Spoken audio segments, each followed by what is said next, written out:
नमस्कार.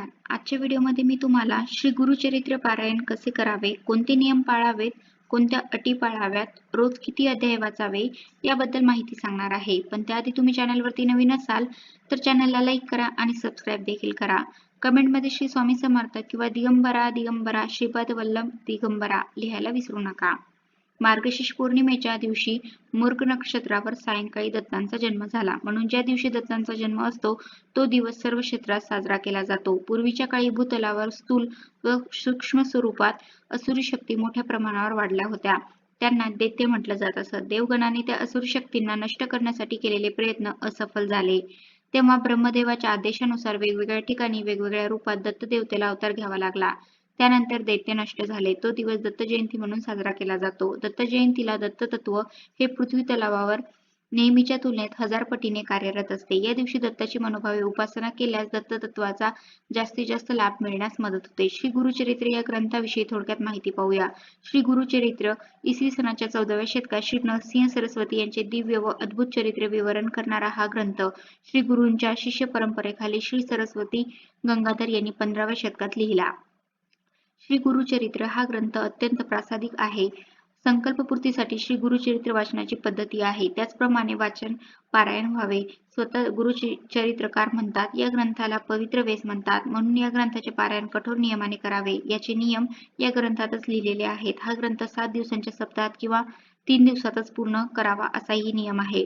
श्री गुरुचरित्र 7 दिवसात वाचायचे असल्यास दर दिवशी वाचण्यासाठी असलेल्या 53 अध्याय पोथीतील क्रम असा आहे. पहिल्या दिवशी 1 ते 9 अध्याय वाचावे, दुसऱ्या दिवशी 10 ते 21 अध्याय वाचावे, तिसऱ्या दिवशी 22 ते 29 अध्याय वाचावे, चौथ्या दिवशी 30 ते 35 अध्याय वाचावे, पाचव्या दिवशी 36 ते 38 अध्याय वाचावे, सहाव्या दिवशी 39 ते 43 अध्याय वाचावे, सातव्या दिवशी 44 ते 53 अध्याय वाचावे. वैविध्यपूर्ण अशा संकल्पपूर्तीसाठी श्री गुरुचरित्र सप्ताह वाचनाचे अनुष्ठान निश्चित फलदायी ठरते, असा अनेक वाचकांचा व साधकांचा अनुभव आहे. या दृष्टीने अनुष्ठानाच्या काळात पाळायचे सामान्य संकेत व नियम आता आपण पाहूयात. नियम पहिला, श्री गुरुचरित्र 3 दिवसात वाचायचे असेल तर पहिल्या दिवशी 24 पूर्ण, दुसऱ्या दिवशी 37 पूर्ण व तिसऱ्या दिवशी 53 पूर्ण असा क्रम ठेवावा. नियम दुसरा, एका दिवसात समग्र श्री गुरुचरित्र वाचणारेही साधक आहेत. पोथी वाचताना गुरुवारी मृत संजीवनीचे अध्याय वाचू नयेत. नियम तिसरा, सर्वसाधारणपणे श्री गुरुचरित्र वाचनाचा प्रारंभ शनिवारी करून शुक्रवारी समाप्ती करावी, कारण की शुक्रवार हा श्रीपाद श्री वल्लभ यांच्या निनादंद गमनाचा दिवस असतो. अन्यथा भक्तिभावाने केव्हाही वाचले तरी हरकत नाही. नियम चौथा, मुहूर्तवार बघण्याची गरज नसते, मात्र पोथी वाचताना सोहळे जरूर पाळावेत. अंतःकरण असता पवित्र सदाकाळ वाचावे गुरुचरित्र. नियम पाचवा, अंतर्बाह्य शुचिपूर्तता राखून हा ग्रंथाचे वाचन करावे. नियम सहावा, सप्ताह करण्यासाठी एकांत स्थळ निवडावे. वाचनासाठी ठराविक वेळ, ठराविक दिशा व ठराविक जागा असावी. कोणत्याही कारणास्तव यात बदल होऊ देऊ नये. नियम सातवा, वाचनासाठी नेहमी दत्तमूर्ती समोर पूर्वाभिमुख उत्तराभिमुखच बसावे. नियम नववा, दत्तमूर्ती नसल्यास पाटावर संपूर्ण अक्षता ठेवून त्यावर सुपारी ठेवावी आणि तिथे महाराजांचे आवाहन करावे. सोबत आपल्या उजव्या बाजूला एक रिक्त आसन देखील अंथरून ठेवावे. नियम 10वा, सप्ताह वाचण्यापूर्वी विधिवत संकल्प सोडावा. नियम 11वा, वाचन हे नेहमी एका लयीत, शांत व सुस्पष्ट असावे. उरकण्याच्या दृष्टीने उच्चारभ्रष्टता होऊ देऊ नये. चित्त अक्षरातून व्यक्त होणाऱ्या अर्थाकडे असावे. नियम 12वा, वाचनाच्या काळात मध्येच आसनावरून उठणे किंवा दुसऱ्याशी बोलू नये. नियम 13वा, सप्ताहात केवळ अविषान्य घ्यावे.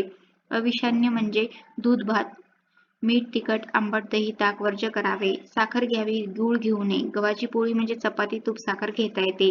नियम 14वा, सप्ताहाचे 7 दिवस नित्य प्रातःकाळी काकड आरती, संध्याकाळी प्रदोषकाळी प्रदोष आरती व रात्रीची शेज आरती करावी. दुपारच्या महापूजेत पोथीची पूजा करताना शक्य असेल तर महानैवेद्यात घेवड्याची भाजी असावी. नियम 15वा, रात्री देवाच्या सानिध्यात चटईवर अथवा पांढऱ्या दाबळीवर झोपावे. झोपताना डाव्या कुशीवर झोपावे, म्हणजे संकल्पपूर्तीच्या दृष्टीने संदेश ऐकू येतात, असा श्रद्धेने अनुष्ठान करणाऱ्यांचा अनुभव आहे. नियम 16वा, सप्ताह पूर्ण झाल्यानंतर 7व्या दिवशी शक्य तर 8व्या दिवशी सुपारीतून श्री दत्तात्रयांचे विसर्जन करावे आणि नैवेद्य आरत्या करून भोजनास सुवासिनी ब्राह्मण सांगून सांगता करावी. नियम 17वा, महानैवेद्यात शक्यतो घेवड्याची भाजी असावी. विशिष्ट संकल्पाच्या पूर्तीसाठी श्री गुरुचरित्र सप्ताह वाचनाचे अनुष्ठान निश्चित फलदायी ठरते. तर अशा प्रकारे आजच्या व्हिडिओमध्ये मी तुम्हाला गुरुचरित्र पारायण कसे करावे, कोणते नियम पाळावेत, कोणत्या अटी पाळाव्यात, रोज किती अध्याय वाचावे याबद्दल माहिती सांगण्याचा प्रयत्न केला आहे. कसा वाटला तुम्हाला माझा आजचा व्हिडिओ कमेंट करून नक्की सांगा. धन्यवाद.